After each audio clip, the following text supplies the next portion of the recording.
안녕하세요. 이번에 리뷰할 논문은 Continual Learning with Deep Generate Replay라는 논문입니다. 이번 리뷰는 4개의 순서대로 진행되겠습니다.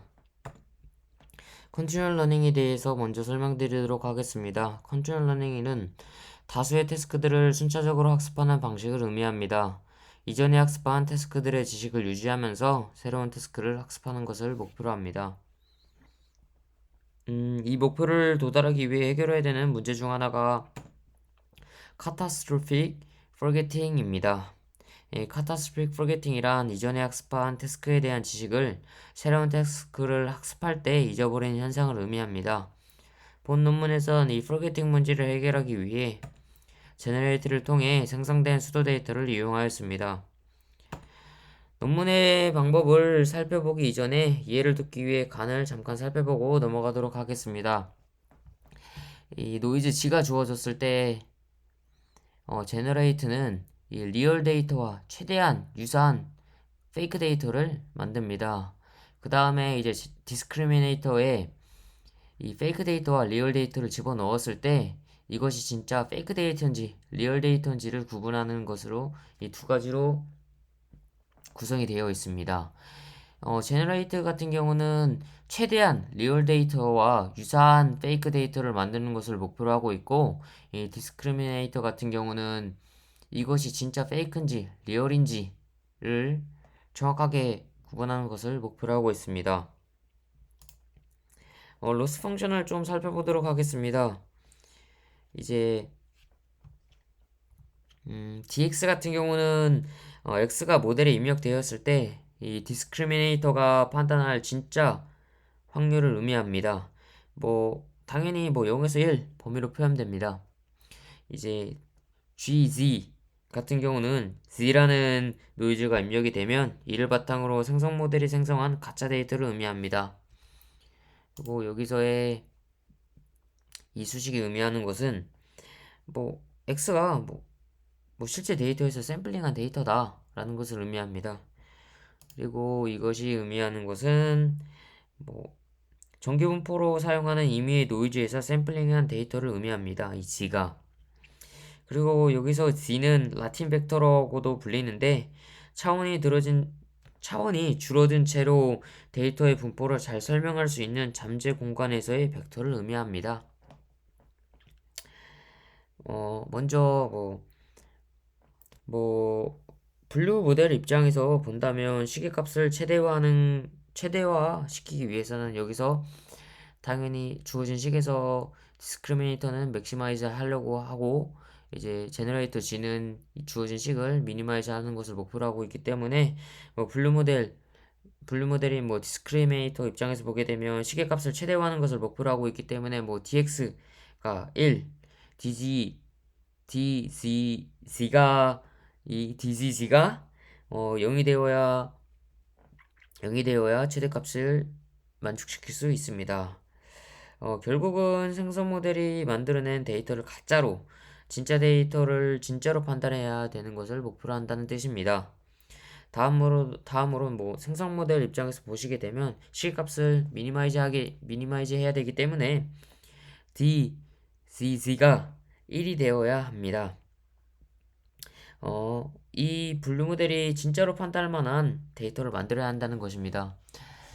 이 식을 조금 간단하게 좀 생각하시게 되면 리얼 데이터에 대한 식이다. 제너레이티드 데이터에 대한 로스 값이다. 이렇게 두 가지로 좀 살펴봐도 이해하셔도 될 것 같습니다. 본 논문의 방법들을 설명하기 이전에 몇 가지 데피니션을 하고 넘어가겠습니다. 컨티뉴얼 러닝 프레임워크에서 학습해야 될 n개의 일련의 태스크들을 다음과 같이 부릅니다. T라는 셋이 있는데 T라는 셋은 첫 번째 태스크인 T1, 두 번째 태스크인 T2, 점점점 n번째 태스크인 Tn으로 구성되어 있습니다. 그 다음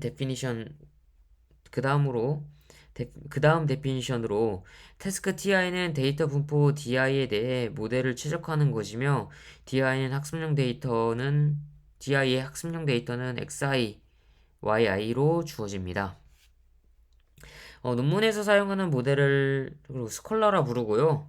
스콜라는 새로운 태스크를 학습할 수 있고 그 지식을 다른 네트워크에게 가르칠 수 있습니다. 스콜라에 대해서 정의를 한 가지 더 하게 되면 스콜라 H는 GS의 튜플입니다. G는 제너레이터 G는 실제와 같은 샘플을 생성해내는 모델이고 이 솔버 S는 세타를 매개 변수로 하는 태스크를 해결하는 모델입니다. 이제 솔버는 모든 태스크를 다 해결할 수 있어야 합니다. 그러므로 전체 목표는 모든 태스크의 시퀀스에 대해 편향되지 않은 이 로스의 합을 최소화하는 것입니다. 이제 좀 수식을 한번 간단하게 보시게 되면 이 XY는 전체 데이터에서 샘플 해온 것이고 세타를 파라미터로 갖고 있는 이 솔버에 X라는 값을 넣었을 때 이 값과 이 그라운드 트루스인 Y의 이 두 개의 차이를 최소화하는 이 로스 값을 의미하는 수식입니다. 데피니션을 통해서 그냥 간략하게 한번 설명드리면 제너레이터는 리플레이드 된 인풋 데이터를 생성해내고 솔버는 리얼 데이터와 제너레이트 데이터 두 종류의 데이터를 사용하여 모델을 학습합니다. 이런 제너레이터와 솔버를 합친 것이 스콜라 모델이라고 부른다는 것입니다. 이제 스콜라 모델을 좀 순차적으로 보시게 되면 이 싱글 스콜라 모델을 가장 최근 네트워크 카피를 참조해 학습하는 것은 이제 n번째 스콜라가 현재 태스크와 이전 스콜라의 널리지를 학습하는 것과 같다고 볼 수 있습니다. 좀 그림을 그냥 간략 그냥 보이시는 대로 이해를 하시면 스콜라 2를 예시로 좀 설명을 하겠습니다. 어, 스콜라 1에 이 논리지를 학습을 하고 또 이제 태스크 2 새로운 태스크에 대한 이제 논리지도 학습을 한다라는 것을 의미를 합니다. 이제 다른 스콜라로부터 온 스콜라의 모델을 학습하는 것은 제너레이터와 솔버를 학습시키는 두 가지 독립적인 절차를 거친다고 볼 수 있습니다. 제너레이터 부분 먼저 살펴보겠습니다. 새로운 제너레이터는 현재 태스크 인풋 X를 받고 이전 태스크로부터 리플레이드 된 X 프라임을 재생시킵니다. 즉 생성해낸다는 것입니다. 리얼 데이터와 리플레이드 데이터는 새로운 태스크의 중요도에 따라서 일정 비율로 섞입니다. 새로운 제너레이터는 실제 샘플 X와 이전 제너레이터로부터 만들어진 X 프라임 이 섞인 데이터의 분포를 모방하기 위해 학습되는 것입니다. 새로운 솔버는 실제 데이터와 리플레이드 된 데이터가 섞인 인풋을 넣었을 때 두 개 섞어서 인풋을 넣었을 때 타겟을 파악하도록 하는 것을 목표로 하고 있습니다. 여기서 리플레이드 타겟은 이 Y 프라임 말씀드리는 것입니다.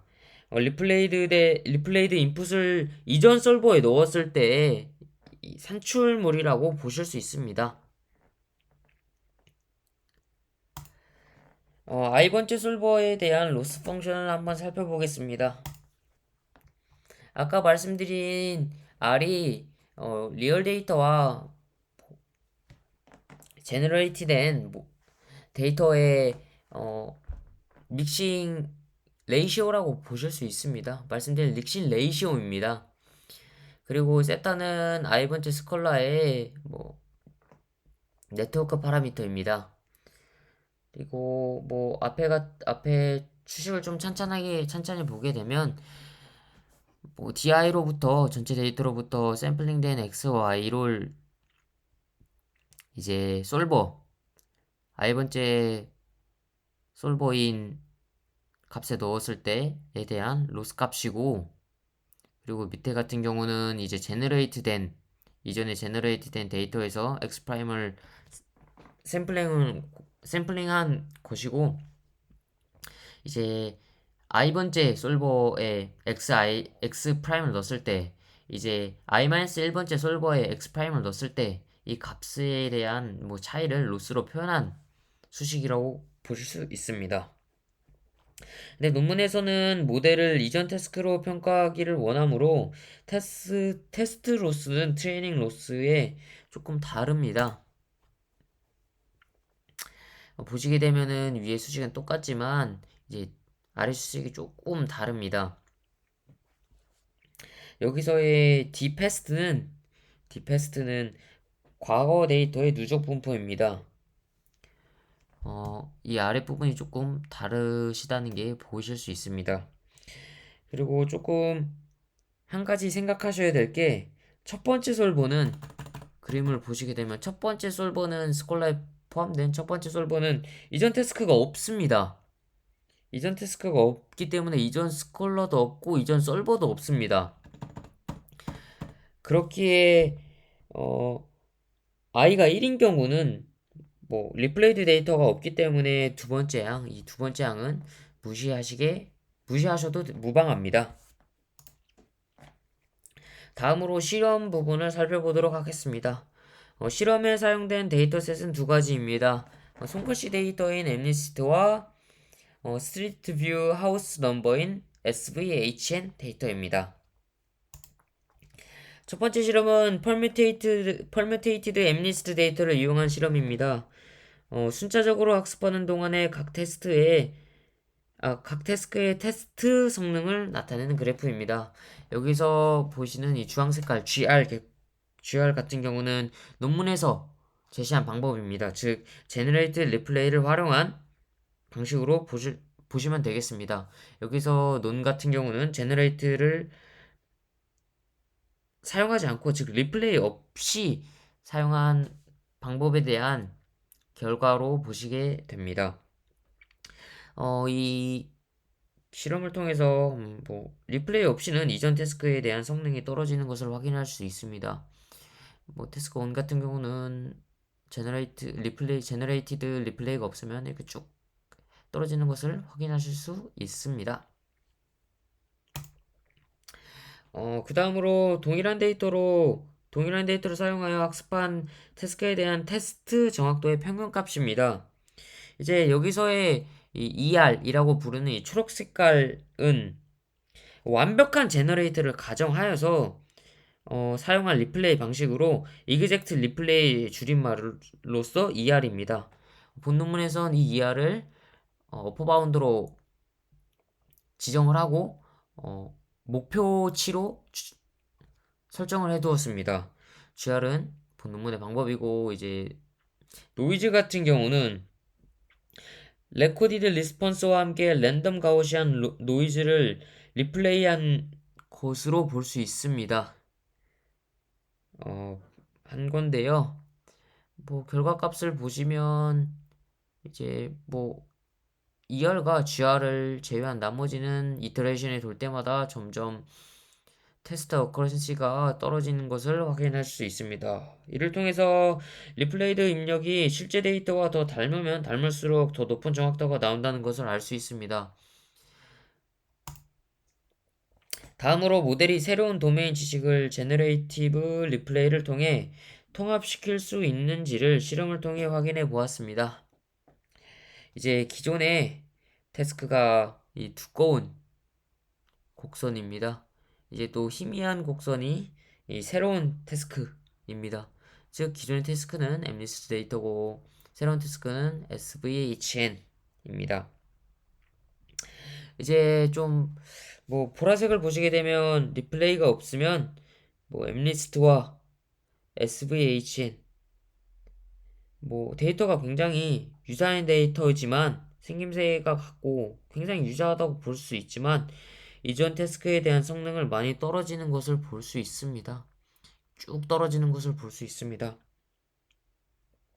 여기서 초록색인 이 ER은 저희 논문의 방법인 이 GR과 큰 차이가 없는 것을 확인할 수 있습니다. 첫 번째는 이제 엠리스트와 SVHN으로 넘어갔지만 이제 반대로 SVHN과 엠리스트 데이터로 넘어갔을 때의 결과값입니다. 이전과 굉장히 같은 의미를 도출해내는 실험 결과입니다. 이를 통해서 뭐 본 논문에서 제시한 방법이 첫 번째 도메인의 정보를 잘 유지할 수 있다라는 것을 보여주고 있습니다.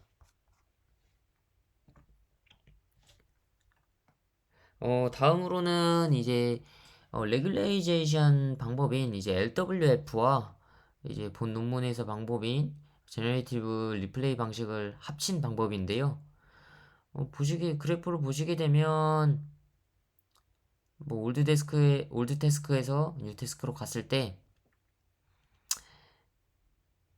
두 개 합친 것이 성능이 더 좋은 성능이 나왔다 라는 것을 보여줍니다. 그래서 우리의 방법이 레귤라이제이션 방법과 이렇게 섞어서 사용할 수 있으며 섞어서 사용하게 되면 더 좋은 결과값을, 더 좋은 어커런시를 얻어낼 수 있다 라는 것을 말하고 싶어 했습니다.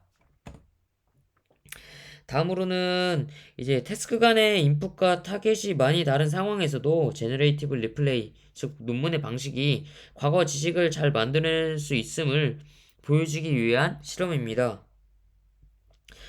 네트워크가 순차적으로 디스조인트한 데이터에 학습이 되는 실험을 하였습니다. 사용한 데이터는 엠니스트 데이터입니다. 이 데이터를 그냥 사용한 것이 아니라 01, 23, 45, 67, 89 이렇게 두 개씩 묶어서 다섯 개의 태스크로 나눠서 진행하였습니다. 결국에는 마지막에는 모델이 대, 모든 태스크에 대한 샘플들을 제대로 분류해낼 수 있어야 합니다. 그래프를 보게 되면 이제 이터레이션을 돌 때마다 태스크가 바뀜에 따라서 이제 핑크색 랜덤 노이즈와 이제 리플레이 방식을 쓰지 않는 같은 경우는 어커런시가 계속 떨어지고 이제 ER과 GR은 잘 유지되는 모습을 확인할 수 있습니다.